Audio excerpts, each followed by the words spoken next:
Hey guys, welcome back. This is History of Power Rangers Season 3, Episode 36 of my show, but this is about Episode 1 of the Mighty Morphin Alien Rangers mini-saga segment of Season 3. Now, this segment of Season 3 only lasts for about 10 episodes, so it's going to be a rather short one. So after these, counting these 10 videos, plus the character, I have...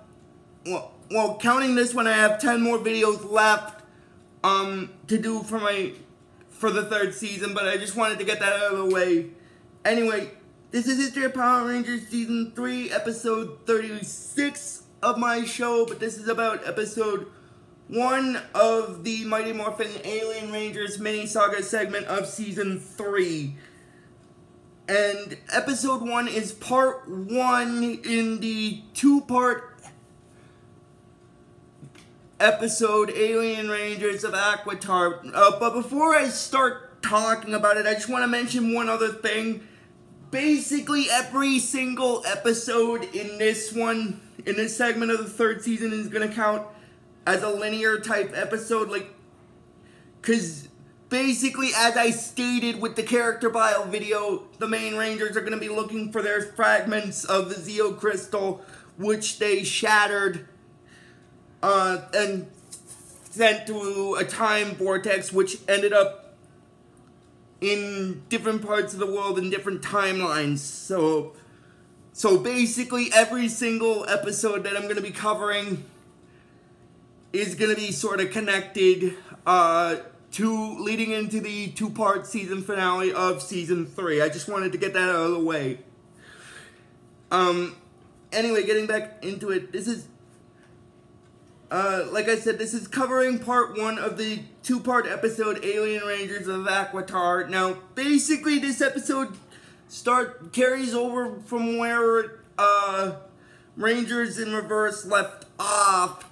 So, if you guys remember at the end of Rangers in Reverse, Master Vile had succeeded in turning the world back, turning the time back on the planet Earth in this segment of the episode, and causing everyone, including the Rangers, to be turned back into their children forms. But the only reason the Rangers weren't affected by it is because of the power coins. I'm guessing that in this case it protected them, like I said. And then basically one of the human Rangers is basically seeing that the destruction that's being caused, and then they're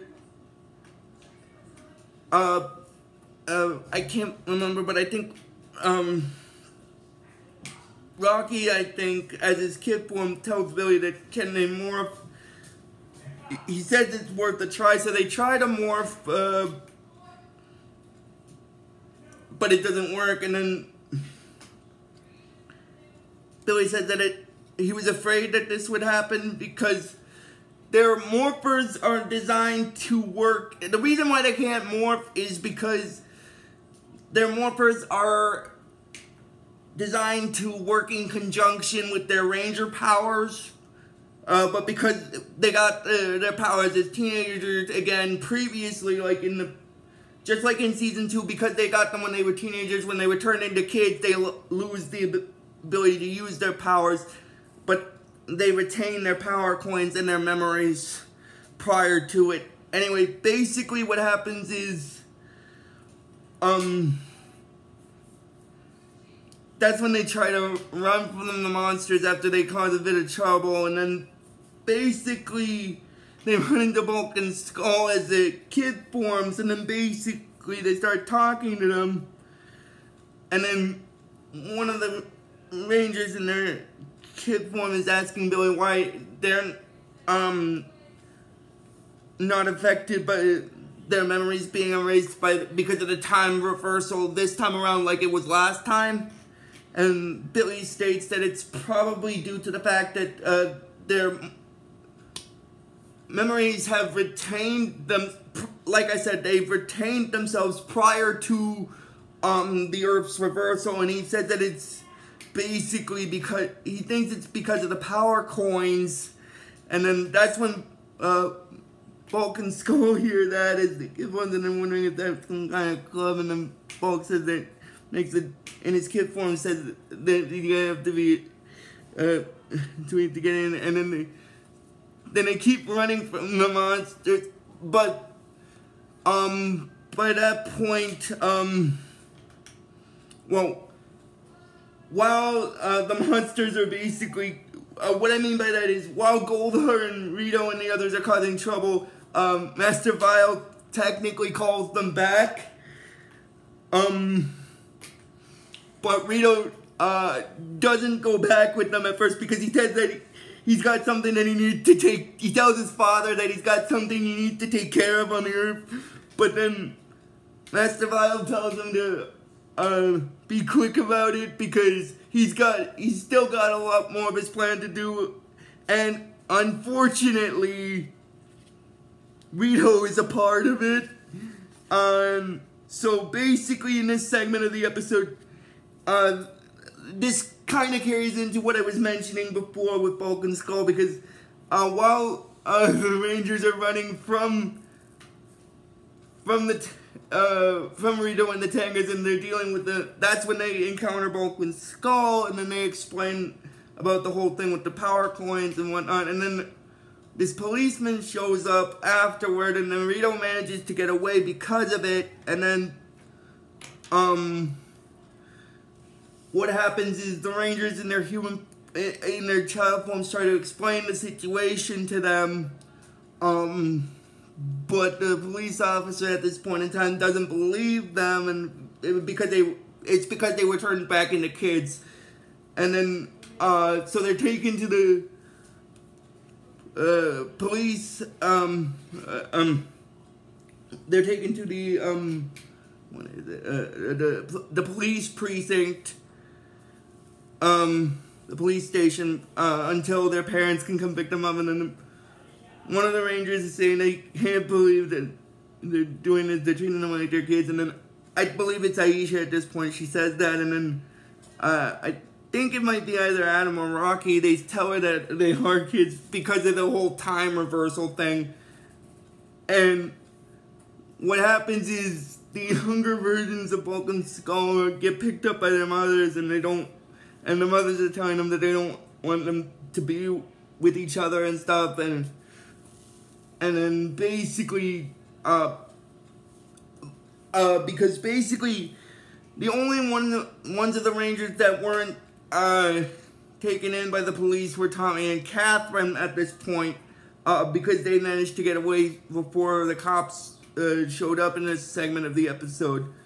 In the segment of the episode where the others got taken in. So basically what happens is they do a little ruse where they say that those parents, and they come to pick up the children, and because of that they go in this disguise to pick them up, and then after signing some papers they manage to get out of the building, and then after that what happens is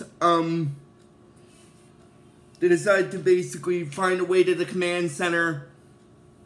Like, they start walking to the command center in order to figure out a plan on how to protect the Earth without their powers. And now that I've gotten into the segment with the command center, I just want to mention something.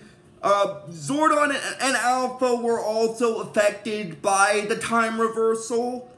And at this point in the episode, the power is out in the command center, and then Alpha's wondering why the power is out, but then Zordon explains to him that they've also been sent back in time because of the Orb of Doom. If he could only remember what they were doing, because both he and Alpha, this is the funny thing about this, oh my god, I'm sorry, but this is the funny thing about this segment, because both Zordon and Alpha think that the power outage is due to some evil force, but it's not. Because when Alpha finds out what it is, he says that he remembers. And this is the reason why it's funny. The reason why the power was out in this segment of the episode in the command center was because they had to unplug the machines in order to do spring cleaning. Oh my god, that's just so hilarious. I'm sorry, that's just so hilarious. Oh, ay, ay, ay. And then when Zordon hears about that, he's like, I can't believe it. You mean to tell me that all this time, what we thought, when we thought it was the power outage was simply due to a dark force, it was actually due to a common cleaning appliance? Because he's befuddled by that, which is rightfully so in this case, because when they were sent back to this point in time, they probably didn't retain their memories as to why, because they weren't affected by the time reversal, so they weren't turned into children. I think that's basically because Zordon was still trapped in a time warp at this point, and Alpha's a robot, so the time reversal probably didn't affect them aging, which makes sense. And then basically, after that, Alpha unplugs the vacuum cleaner to get the power back on the command center, and then after that what happens is they try to locate the Rangers, because at this point what's happening is after the Rangers have gotten out of the police station, what's happening is they're trying to find a way to get to the command center and stuff.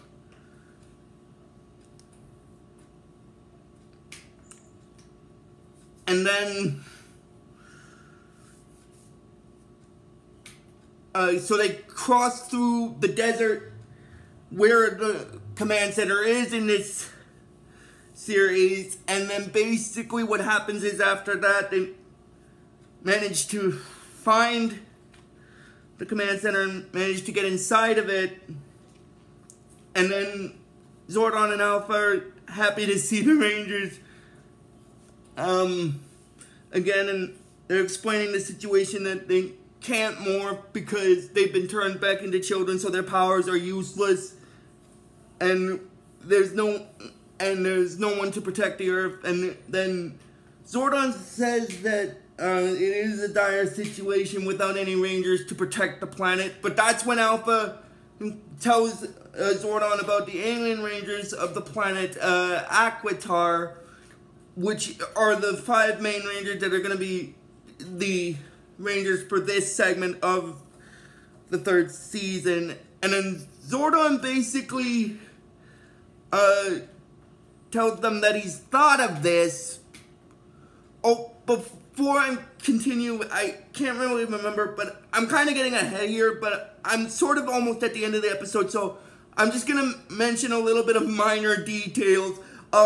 When Rito was dealing with the Rangers, when he was before the Rangers got taken in by the police because of them being kids and whatnot, the Rangers were dealing with the Tengas out of their Ranger forms because of their powers being taken away because of the time reversal. And the funny thing is, a lot of the funny stuff that happens in that battle, it's just, I had to bring that up. Anyway, now getting back into what I was saying earlier, Alpha inquires about the alien Rangers of the planet Aquitar, and then the other Rangers are, the human Rangers are surprised to find out about that, and then Zordon basically says that he's thought of this, but those Rangers exist in a planet that is totally encased in water. It would be too dangerous for them to remain on their planet.